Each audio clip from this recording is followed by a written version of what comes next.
Hello friends, आज बात करते हैं पेट फूलने के बारे में और या पेट में गैस बनने के बारे में। ये बहुत कॉमन प्रॉब्लम है और बहुत सारे लोग इससे परेशान रहते हैं। और सबसे बड़ी बात है कि ये प्रॉब्लम अगर एक बार हो जाती है तो ये आम प्रॉब्लम की तरह नहीं कि अपने आप ठीक हो जाती है। मान लीजिए किसी को बुखार हो गया या किसी को कफ कोल्ड हो तो वो टाइम के साथ वीक में 10 दिन में ठीक हो जाता है। बट अगर ये डाइजेशन रिलेटेड प्रॉब्लम शुरू होती है तो इसका कोई नेवर एंड हो रहता है। मतलब लोग सालों साल इस प्रॉब्लम से परेशान रहते हैं। तो आज हम बात करेंगे कि अगर आपको ऐसी कोई इशू है कि आपको गैस बहुत बनती है, आपका पेट बहुत फूलता है, तो उसमें आपको क्या क्या चीज़ करनी चाहिए ताकि आप इसको घर पे ही मैनेज कर सकें।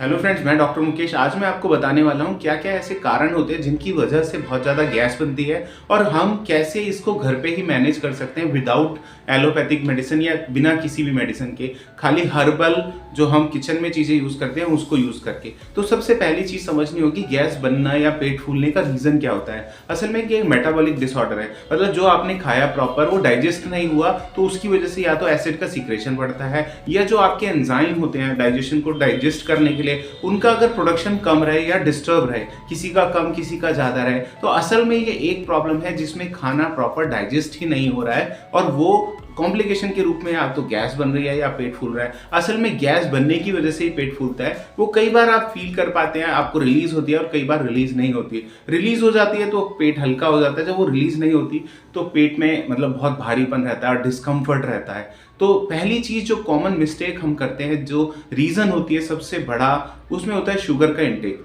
अगर आपका शुगर का इंटेक बहुत ज़्यादा है, आप आर्टिफिशियल शुगर बहुत खाते हैं, तो ये सबसे ज़्यादा गैस फॉर्मेशन करती है। क्योंकि जो डाइजेशन में गट बैक्टीरिया होते हैं और उनमें भी जो स्पेशली ऐसे बैक्टीरिया होते हैं जो गैस का प्रोडक्शन करते हैं, उनकी एक जैसे फेवरेट डाइट होती है शुगर। और उसमें भी शुगर में भी आर्टिफिशियल शुगर, अगर आप चीनी यूज़ करते हैं या कोई भी प्रोसेस फूड जिसमें चीनी डली हुई है, तो वो पेट को बहुत ज़्यादा फुलाती है। तो आपको सबसे पहले इस चीज़ को बंद कर देना चाहिए। कोई भी आर्टिफिशियल शुगर्स को अवॉइड करना चाहिए। शुगर आपको लेनी है तो नेचुरल सोर्सेज से लो, जो चीज़ें मीठी हैं, जो नेचर वाइज हमें डायरेक्ट ऐसे ही मिलता है। प्रोसेस फूड को या प्रोसेस शुगर को आप बंद कर दीजिए। पेट फूलने का दूसरा कारण होता है एसिड का सीक्रेशन ज़्यादा होना। किसी भी वजह से अगर एसिड ज़्यादा बन रहा है, या तो आपकी खान पीन की गलत हैबिट्स की वजह से बन रहा है, या आपका स्टमक ही ऐसा डिस्टर्ब हो गया कि वो बहुत ज़्यादा एसिड बना रहा है, तो ऐसे में ये एसिड जब ऊपर स्टमक के ऊपर रहता है, स्टमक में रहता है, तब वहाँ बर्निंग सेंसेशन और कॉम्प्लिकेशन पैदा करता है। बट यही एसिड जब आगे इंटेस्टाइन में जाता है, और इंटेस्टाइन में क्योंकि इतने ज़्यादा एसिड की ज़रूरत होती नहीं है, और अगर वहाँ वो फिर भी एसिड का लेवल ज़्यादा रहता है, जो आपके और एंजाइम होते हैं, पैनक्रियाज के जूस होते हैं, वो उसको न्यूट्रलाइज करने की कोशिश करते हैं। बट अगर किसी वजह से उसका लेवल एसिड का ज़्यादा रहेगा तो इंटेस्टाइन प्रॉपर फंक्शन नहीं कर पाती, और ये मेन कारण होता है पेट फूलने का या गैस बनने का।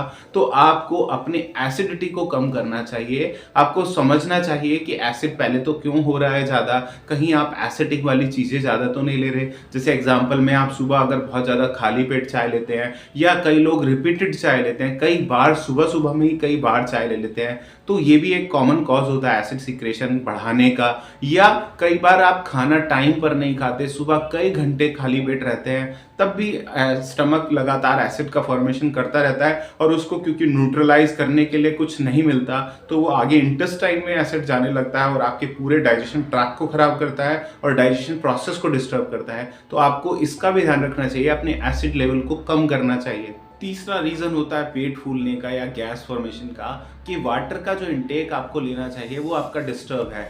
या तो आप बहुत ज़्यादा पानी पी रहे हैं, खाने के बाद बहुत ज़्यादा एक्सेस वाटर पी रहे हैं, या आप पानी बिल्कुल भी नहीं ले रहे। इन दोनों ही कंडीशन से आपका स्टमक, आपका डाइजेशन डिस्टर्ब रहता है। जैसे मान लीजिए आपको मिक्सी में कोई चीज़ ग्राइंड करनी है, और मान लीजिए उसमें आपको पानी डालना है, और पानी अगर आप एक लेवल पे डालते हैं तो वो चीज़ अच्छे से ग्राइंड होती है। अगर आप पानी ज़्यादा डाल देते हैं तब भी वो ग्राइंड नहीं होती, और जब पानी कम डालते हैं तब भी ग्राइंड नहीं। मान लीजिए आपको नारियल की चटनी बनानी है, जो नारियल की चटनी में नारियल डाल दिया, पानी डलता है, अगर पानी की क्वांटिटी थोड़ी भी डिस्टर्ब होगी तो नारियल पिसता नहीं है। सेम ऐसा ही हमारे डाइजेशन के साथ होता है। अगर आपका डाइजेशन को आपको ठीक रखना है तो आपका वाटर का इंटेक प्रॉपर होना चाहिए ना। बहुत सारे लोग बहुत बहुत पानी पीते हैं। कई बार हाइपर एसिडिटी को कम करने के लिए स्टमक में पानी की जैसे रिक्वायरमेंट बहुत ज़्यादा होती है, तो ऐसे लोग बहुत ज़्यादा बार बार पानी पीते हैं। तो इससे भी उनका ओवरऑल डाइजेशन डिस्टर्ब रहता है। और कुछ लोगों को प्यास लगती नहीं है या उनको ध्यान नहीं रहता, वो पानी बिल्कुल भी नहीं पीते।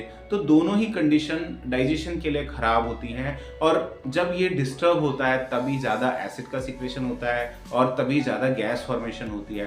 तो आपको अपने पानी का इंटेक अच्छा रखना चाहिए, ना बहुत ज़्यादा करना चाहिए ना बहुत गर्म करना चाहिए, बहुत ज़्यादा कम करना चाहिए। और अच्छी बात एक ये भी है कि अगर आप थोड़े ओबेज हैं, थोड़े मोटे हैं और आपका डाइजेशन थोड़ा पुअर है, तो आपको खाने के बाद जो आप पानी लेते हैं, मान लीजिए आप आधे घंटे बाद जो पानी लेते हैं, वो हल्का सा ल्यूकवार्म लेना चाहिए। हल्के से गुनगुने पानी को लेने से आपका डाइजेशन बेटर होता है, एसिड का सिक्रेशन थोड़ा कम हो जाता है। तो ऐसे में ये जैसे एक आपके डाइजेशन ट्रैक को क्लीन करने का काम करता है, तो आपको ये भी ट्राई करना चाहिए। इस वीडियो को लाइक करें, हमारे चैनल को सब्सक्राइब करें और बेल आइकन जरूर प्रेस करें।